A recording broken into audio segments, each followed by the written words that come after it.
good evening.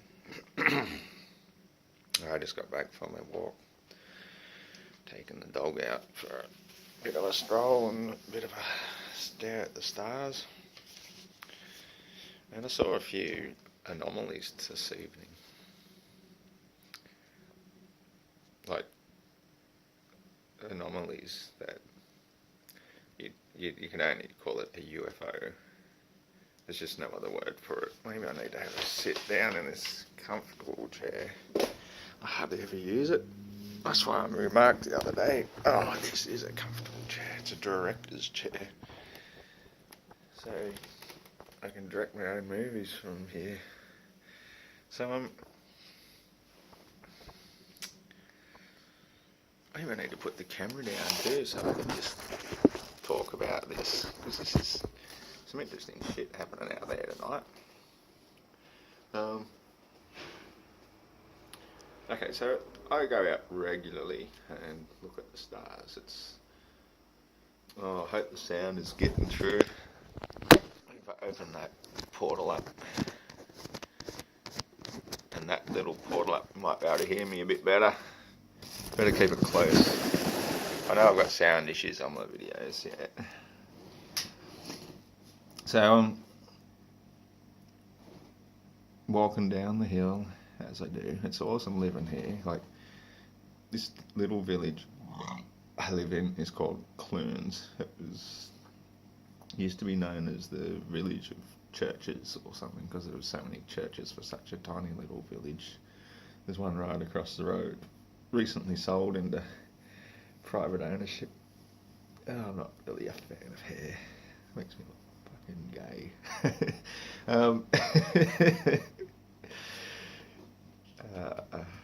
So it's a very awesome location as far as geographical location goes. It's in the northern rivers here, right in the heart of the Rainbow region, right between Lismore and Bangalore, exactly halfway actually.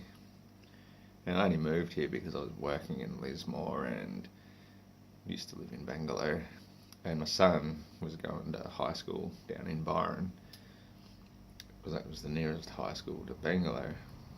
And so if I moved all the way to Lismore for work reasons, well, he wouldn't have been able to go to school and finish his high school down there. Now that he's moved, he's up in Brisbane doing a double degree in chemical engineering, so I did the right thing by him at least and let him stay with his mates and everything. And he's a really bright kid. Good on you, Jack. Really proud of you. Anyway, he used to keep me honest when we'd take a dog for a walk down the road here all the time. You know, he'd get so frustrated with me when I started coming up with this flat earth nonsense as far as he was concerned. To me, it just makes logical sense. But it's good, because we could have good, healthy debates. He'd say, you know, like, as far as the atmosphere is moving with us, that's why planes, when they take off, have already got that speed. And so that's why when they're flying with the Earth at 500 miles an hour, for example, that they've already got that 1,000 miles an hour, so they're actually going 1,500 miles an hour. And vice versa, if they're going the other way, then no, that didn't really make sense, did it? He had a good way of making it make sense. You know, if the Earth is spinning underneath at 1,000 miles an hour, and you're taking off against it at 500 miles an hour, it'd still take the same amount of time to go that way as it did that way. Now I'm having problems with that. But he was good. He kept me honest and thinking critically, logical thinking.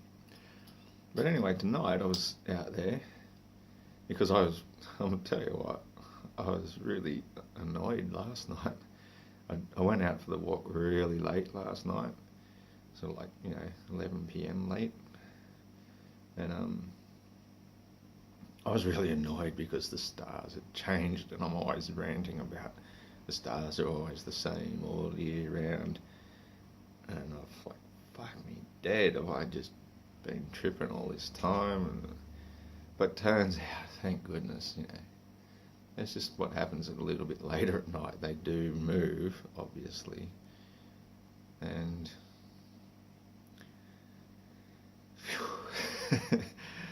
I thought the Southern Cross had changed. Like, it's normally just, an exact Southern Cross, like sort of that shaped. It's lying like that at the moment, little dot down here. Well, it'd be the reverse, don't you see it? Thank goodness it's back where it belongs tonight. But yeah, I could see the other constellation that I thought looked like the Southern Cross, but laying down a bit. No, that can't happen. It was just further up this time. The Southern Cross was exactly where it's always been. Okay, good. There's not a giant prankster up in the sky playing tricks on us. Because, I nearly went mad last night thinking about it.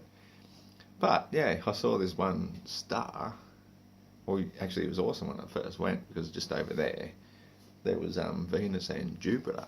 Bright as bright. They looked so cool. They're like about this far away at the distance from each other. I think Venus was the super bright one. Wow, how cool was that? And I was surprised because they'd been spraying fucking chemtrails all afternoon. I've taken some pictures on that thing I'm videoing with, so I just guess I'll put them on my Facebook page as I usually do. Because I was out there mowing the freaking lawn. Oh, I hate mowing the lawn. I got into it today. I just, I don't know what's in this. Well, I do know what's in this beer. But fire out, man. I was just got into mowing the lawn. I was running up the hill behind it, pushing with one hand, having a blast. It's good to be energetic and full of vitality when you get rid of all that crap in your body that you don't need. You can just work and work and work all day long. Take your dog on big long walks. 24 hours in a day ain't enough.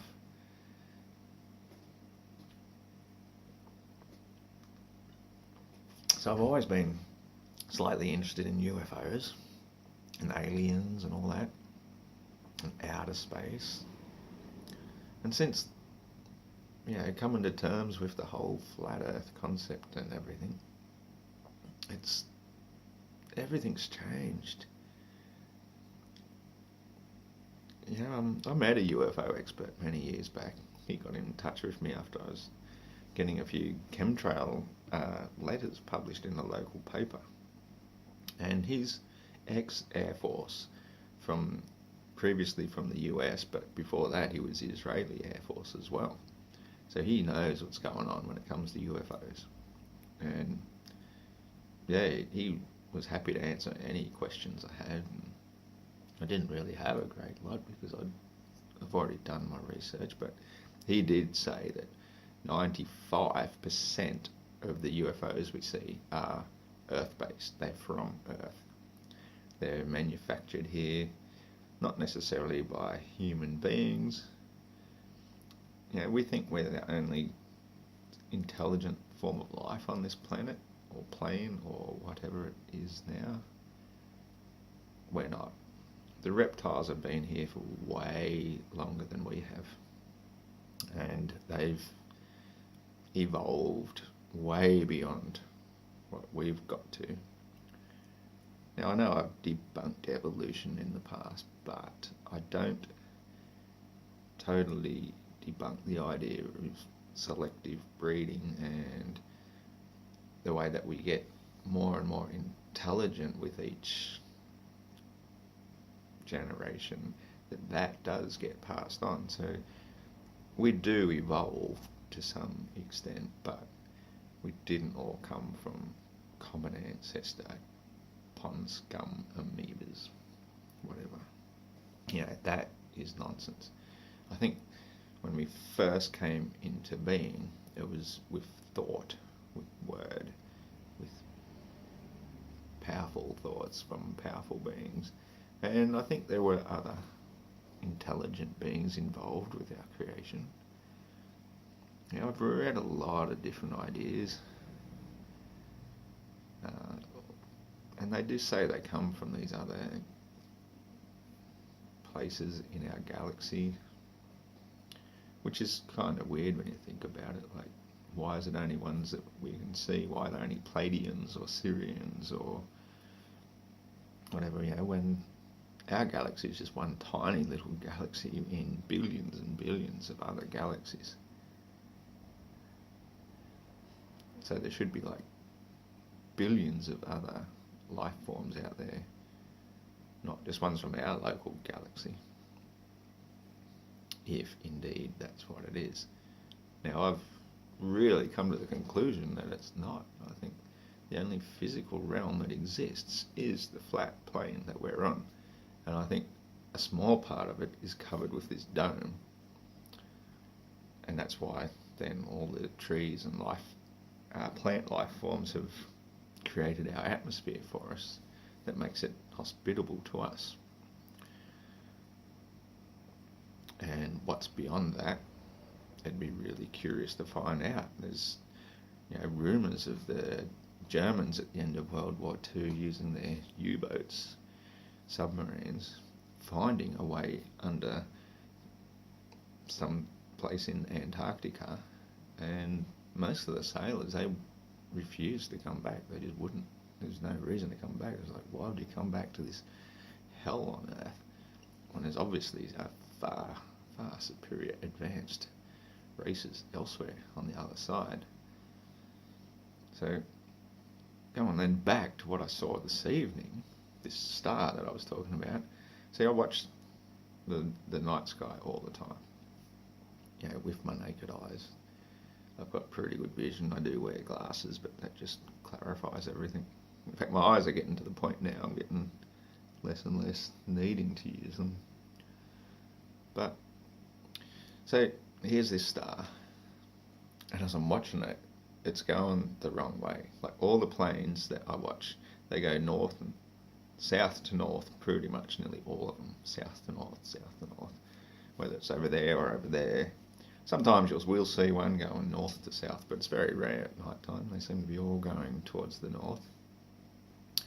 This one was going pretty much from west to the east, slightly towards the south. And so I had to stop and watch it. Like, there's a few trees and that in the way. So I walked a little bit further to a good spot where I can see it. And that's what I was saying, why it's great living here, because being a little village, once you go far enough down this road, there's no street lights. I hate street lights, light pollution. Why have them at night time? So you can really get a good view of the stars.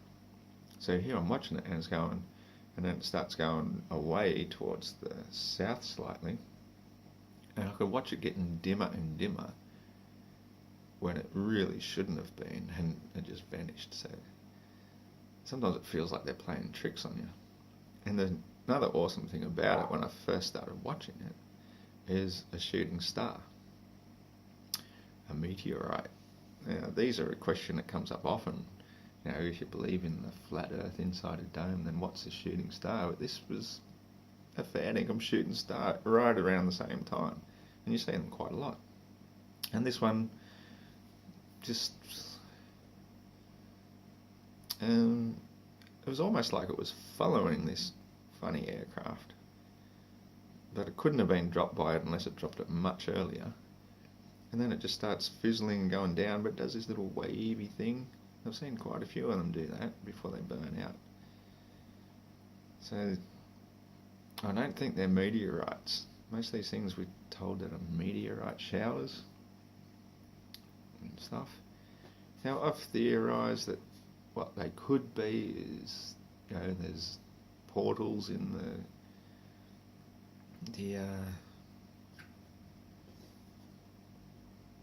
atmosphere. I think the sun is a portal, because I've heard heaps of conclusive eyewitness reports of people watching UFOs going directly into and out of the sun. So I don't think it's a big flaming ball of gas. It's some sort of portal, and I think the light that comes from it is coming from another realm, another dimension. I think I've mentioned that before. So, I did talk about the moon today. I don't think it's a portal. I think it's a physical object. The sun is such an anomaly. There's that, I forget his name. I've shared his videos quite a few times on the Facebook page as well. Yeah, I'm really good with names, aren't I? Anyway, he talks about the sun. He's been studying. Nobody knows what the sun is. Nobody knows what the source of light is, which makes me think, yeah, it's got to be coming from another dimension. It's a transformer of some kind. It is, we've got so much to learn about this world we live in, around. We're just starting to discover the next level of discoveries. And the flat earth is like the best doorway to get into discovering knowledge. When you just believe you're on a spinning ball going around on your axis, it's taking a year to get around the sun, and you just accept that, well, it's cool, like, I grew up with it, I lived with it most of my life, but I always questioned things like water. Water don't curve.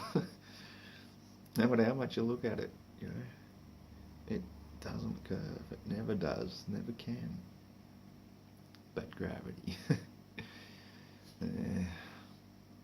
So it was weird seeing this UFO, and then not only did I see that, but as I'm still staring into that part of the sky, then up in the stars there, here's another little flash and off. And I'm like, sometimes I get reflections off the rim of my glasses or something, so when I look out the corner of my eye, it's just a reflection off my glasses, so I know that. So I just stared directly at this spot for a while, and then about, 40 seconds or so later, maybe a bit less, 30 seconds, another flash, and then off.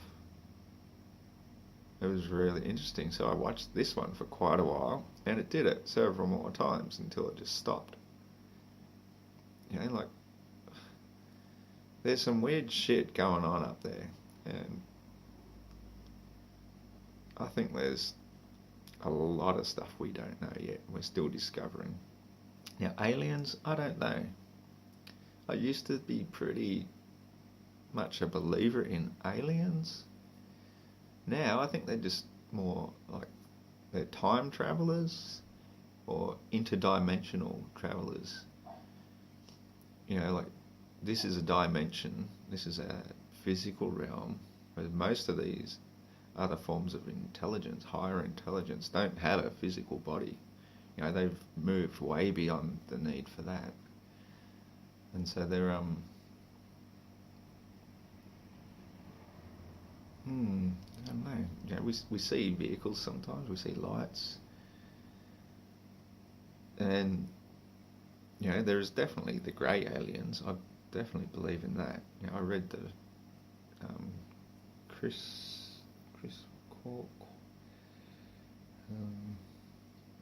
Corsic.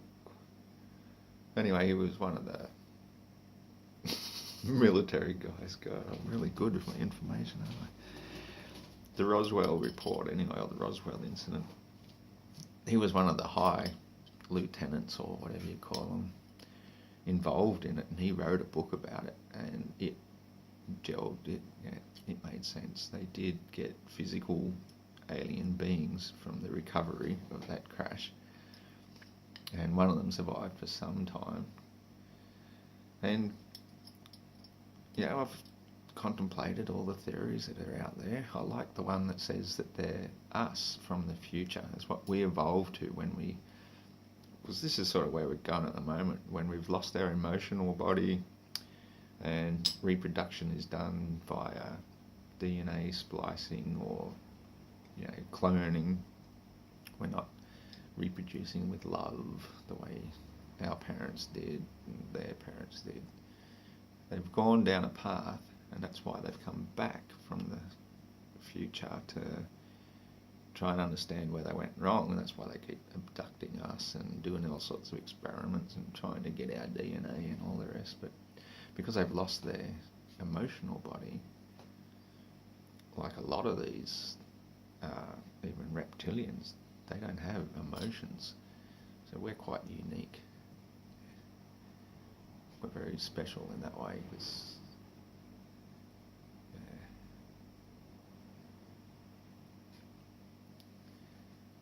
and in fact, we have powers that they are very jealous of, and that's why govern, control, meant means mind. Government is all about mind control. That's why they have all these programs on these government-approved licensed television stations and radio stations. So you've got to switch that crap off if you ever want to get away from this mind control. You've got to learn to think for yourself. Get out there under the stars. Look for yourself. Get barefoot. Go and pick some mushrooms in the cow paddock and lie on your back and look at the stars. You cannot learn from watching YouTube even. You can only learn from experience. You have to try everything for yourself. You've got to live the truth to understand the truth.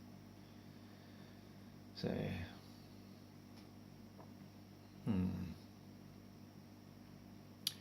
Nikola Tesla, a lot of people think he channeled aliens. And there's this other thing out there called the Dark Knight, some sort of satellite that's been hovering around us for a long time. I think that he got his ideas from that. Maybe so. Yeah, maybe it's something we can all tap into. You've got to open your mind to all sorts of possibilities and try and fit them all into the bigger picture.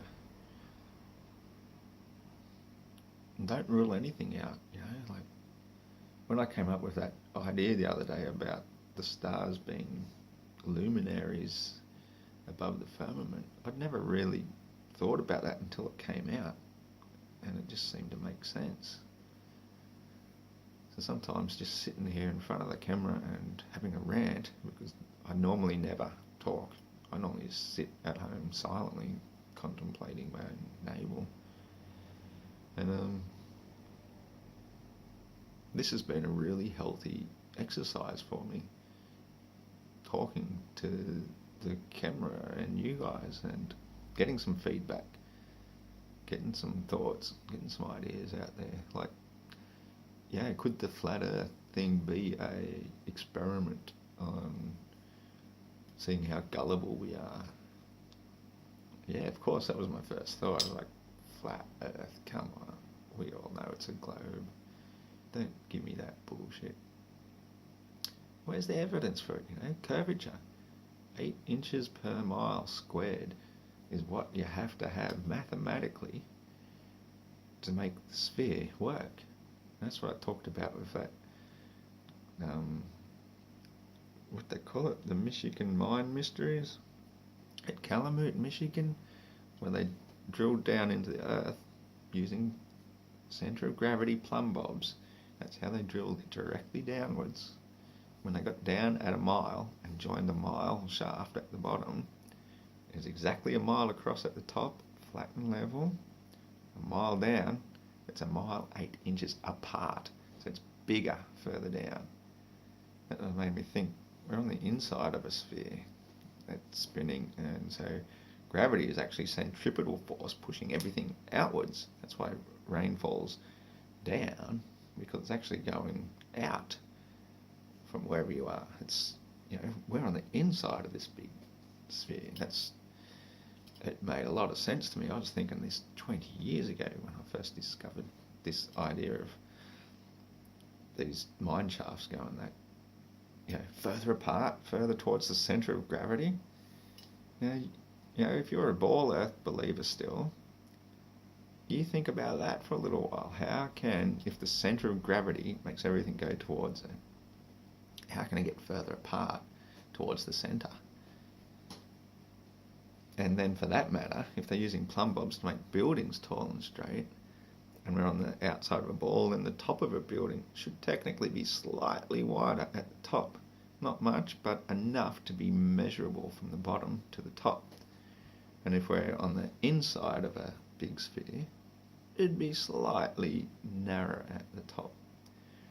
And if it's exactly perpendicular and exactly the same at the top to the bottom, then the Earth is flat. That's all there is to it. You never see buildings in the distance leaning away as they're going around the curve. As far as the eye can see, they're still straight up and down. Even over a distance of, say, 100 miles, where it should be at least a mile of curvature, you can still see them, and they're still straight up and down. So we're definitely not on a globe. Whether on the inside of something, I believe we are. I think if we are on a globe, the dome goes all the way around, and the landmass is just floating in the middle, and that's why the rocking sensation gives us the tides. But there's a lot of other things we're still yet to discover. So I hope you enjoyed me having a rant. Sober for once. Look forward to the next one. Take it easy, guys, and keep sharing your thoughts, share your ideas, and let's get to the bottom of this. This is awesome fun. Cheers.